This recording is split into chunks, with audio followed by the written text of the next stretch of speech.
여러분, 지금 이 순간 창문 밖을 내다보세요. 그 평범해 보이는 나무 한 그루가 여러분 가족의 운명을 좌우하고 있을 수도 있습니다. 이것은 단순한 미신이나 옛날 이야기가 아닙니다. 현대 과학이 증명하고 있는 놀라운 사실입니다. 미국 스탠포드 대학의 환경심리학과에서 실시한 10년간의 연구 결과에 따르면 집 주변의 식물 환경이 거주자의 스트레스 호르몬 수치를 최대 40%까지 변화시킬 수 있다고 발표했습니다. 특히 매일 시각적으로 접하는 집 앞 나무의 영향력은 상상을 초월합니다. 한국의 대표적 기업인 삼성그룹 창업주 이병철 회장이 자택 주변의 나무 배치를 매우 신중하게 고려했다는 것은 잘 알려진 사실입니다. 실제로 많은 성공한 기업가들과 부유층들이 조경 설계 시 풍수 전문가와 상담하는 이유가 바로 여기에 있습니다. 일본 교토대학의 20년간 추적 연구에서는 더욱 놀라운 결과가 나왔습니다. 집 앞에 특정 나무를 심은 가정과 그렇지 않은 가정을 비교한 결과 우울증 발병률에서 3배 이상의 차이를 보였습니다. 또한 가족 간 갈등 빈도, 자녀의 학습 능력, 심지어 경제적 성과까지 통계적으로 유의미한 차이를 보였다는 것입니다. 환경심리학 연구에 따르면 우리 주변의 식물과 자연환경은 호르몬 분비, 수면 패턴, 스트레스 지수에 직접적인 영향을 미칩니다. 특히 집 앞에 위치한 나무는 매일 시각적으로 접하게 되므로 그 영향력이 더욱 강력합니다. 하버드 의과대학의 신경과학 연구팀이 발표한 논문에 의하면 시각적 환경이 뇌의 변연계에 미치는 영향은 우리가 생각하는 것보다 훨씬 크다고 합니다. 먼저 절대 집 앞에 심어서는 안 되는 나무들부터 자세히 말씀드리겠습니다. 버드나무는 고대로부터 슬픔과 애도를 상징해 왔습니다. 이것이 단순한 상징이 아니라는 것이 현대 과학으로 증명되고 있습니다. 실제로 버드나무에서는 살리신이라는 성분이 나오는데 이는 아스피린의 원료가 되는 물질로 진정 효과가 있지만 동시에 장기간 노출될 경우 우울감을 유발할 수 있습니다. 또한 버드나무는 습한 곳을 좋아해 뿌리 주변에 습기가 많이 차게 되고 이는 건물의 기초에도 좋지 않은 영향을 미칩니다. 한의학에서도 버드나무는 음기가 강한 식물로 분류하며 장기간 노출될 경우 기운이 침체될 수 있다고 봅니다. 실제로 서울 강남구의 한 아파트 단지에서는 버드나무를 제거한 후 주민들의 우울증 상담 건수가 60% 감소했다는 보고가 있습니다. 무화과나무는 지중해 원산지로 우리나라 기후에서는 뿌리가 비정상적으로 발달합니다. 이 뿌리는 반경 10여 미터까지 뻗어나가며 다른 식물들의 영양분을 흡수할 뿐만 아니라 건물의 배수관이나 기초까지 손상시킬 수 있습니다. 실제로 국내 주요 보험회사에서는 무화과나무로 인한 건물 피해 사례를 연간 수백 건씩 접수하고 있으며 해외에서는 건물 근처 무화과나무 식재를 법적으로 제한하는 지역도 있습니다. 영국 런던에서는 무화과나무로 인한 파이프 손상으로 연간 수십억 원의 보상금이 지급되고 있습니다. 또한 무화과나무 잎에서 나오는 하얀 수액은 피부염을 일으킬 수 있어 어린이가 있는 가정에서는 더욱 주의가 필요합니다. 가시가 있는 나무들, 특히 장미나무, 탱자나무, 아카시아 나무는 방어기제로 가시를 발달시킨 식물들입니다. 이런 나무들은 무의식적으로 경계심과 공격성을 자극합니다. 신경과학 연구에 의하면 날카로운 형태의 시각적 자극은 편도체를 활성화시켜 스트레스, 호르몬인 코르티솔 분비를 증가시킵니다. 이는 가족 간의 갈등이나 이웃과의 마찰을 증가시키는 심리적 요인이 될 수 있습니다. 실제로 부산의 한 주택가에서는 담장 근처의 가시나무들을 제거한 후 이웃 간 분쟁이 현저히 감소했다는 사례가 보고되었습니다. 또한 가시나무 주변을 지나는 어린이들이 무의식적으로 긴장 상태를 유지하게 되어 스트레스 지수가 높아진다는 연구 결과도 있습니다. 많은 분들이 놀라실 만한 나무도 있습니다. 소나무는 우리나라 사람들이 가장 사랑하는 나무 중 하나지만 집 바로 앞에 위치할 경우 여러 문제가 될 수 있습니다. 소나무는 침엽수로서 1년 내내 그늘을 만들어 채광을 방해하고 이는 집안의 습도를 높여 곰팡이 발생의 원인이 됩니다. 또한 송진 냄새가 일부 사람들에게는 두통이나 알레르기 반응을 일으킬 수 있습니다. 소나무 꽃가루는 봄철 알레르기의 주요 원인 중 하나로 알레르기 환자의 30% 이상이 소나무 꽃가루에 반응을 보인다는 통계가 있습니다.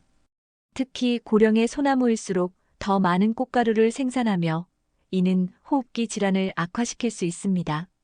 회화나무는 콩과 식물로서 뿌리에 질소 고정 세균이 서식하는데 이 과정에서 특유의 냄새가 발생합니다. 이 냄새가 일부 사람들에게는 불쾌감을 주며 특히 밤에 더 강해지는 특성이 있어 수면에 방해가 될 수 있습니다. 또한 회화나무는 생장 속도가 빨라 건물의 그늘을 만들기 쉽고 낙엽량이 많아 관리에 어려움이 따릅니다. 한국 전통의학에서는 회화나무 주변에서 자면 악몽을 꾼다는 기록이 있으며 이는 나무에서 발생하는 특정 화합물이 신경계에 미치는 영향으로 해석되고 있습니다. 실제로 대전의 한 주택에서는 회화나무를 제거한 후 가족들의 수면의 질이 현저히 개선되었다는 사례가 보고되었습니다. 은행나무는 가을 단풍이 아름답고 공기 정화 능력이 뛰어난 것으로 알려져 있지만 암나무의 경우 은행 열매에서 나는 강한 냄새가 큰 문제가 됩니다. 이 냄새는 부탄산이라는 성분 때문으로 장기간 노출될 경우 메스꺼움이나 두통을 유발할 수 있습니다. 특히 은행 열매가 떨어져 썩으면서 나는 냄새는 주변 환경을 매우 불쾌하게 만듭니다. 또한 은행나무는 매우 크게 자라는 교목으로 건물 근처에서는 관리가 어렵고 강풍 시 큰 가지가 떨어져 안전사고를 일으킬 위험이 있습니다. 서울시에서는 은행나무로 인한 민원이 연간 수천 건에 달해 가로수 교체를 검토하고 있는 상황입니다. 대추나무는 전통적으로 길상목으로 여겨졌지만 실제로는 여러 문제점이 있습니다. 대추나무에는 날카로운 가시가 있어 안전사고의 위험이 있고 병충해에 매우 취약하여 관리가 까다롭습니다. 특히 대추나무에는 노린재류 해충이 많이 발생하는데 이들이 건물 내부로 침입할 가능성이 높습니다. 또한 대추나무 꽃은 꿀벌을 많이 유인하므로 벌독 알레르기가 있는 분들에게는 생명에 위험할 수 있습니다. 실제로 경기도의 한 가정에서는 대추나무 때문에 매년 여름마다 집 안으로 침입하는 해충으로 고생하다가 나무를 제거한 후 문제가 해결되었다는 사례가 있습니다. 벚나무는 개화 기간이 매우 짧고 꽃이 지면서 많은 꽃잎이 떨어져 청소에 어려움이 있습니다. 더욱 중요한 것은 벚나무는 수명이 비교적 짧은 편이며 병충해에 취약하여 갑작스럽게 고사할 위험이 있다는 점입니다. 고사한 나무는 안전상 위험을 초래할 수 있으며 특히 태풍이나 강풍 시 쓰러질 가능성이 높습니다.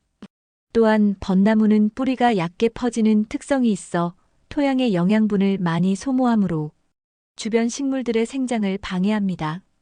그렇다면 집 앞에 심기 좋은 나무는 무엇일까요? 과학적 근거와 함께 자세히 알려드리겠습니다. 대나무는 뿌리가 깊지 않아 건물에 피해를 주지 않으면서도 빠른 성장으로 프라이버시를 보호해줍니다. 또한 대나무는 음이온을 일반 나무보다 3배 이상 많이 발생시켜 공기를 정화하고 바람에 흔들리는 소리가 자연스러운 백색 소음 역할을 하여 스트레스 해소에 도움이 됩니다. 대나무는 이산화탄소 흡수량도 일반 나무보다 35% 이상 높아 환경적으로도 우수합니다. 나사의 연구에 따르면 대나무는 산소 생산량이 같은 크기의 화력수보다 4배 이상 높다고 발표했습니다. 또한 대나무에서 발생하는 피톤치드는 항균 효과가 뛰어나 주변 공기질을 개선시킵니다. 일본의 한 연구에서는 대나무 숲 근처에 거주하는 사람들의 면역력이 일반인보다 20% 높다는 결과가 나왔습니다. 동백나무는 사계절 푸른 잎을 유지하며 겨울에 아름다운 꽃을 피웁니다.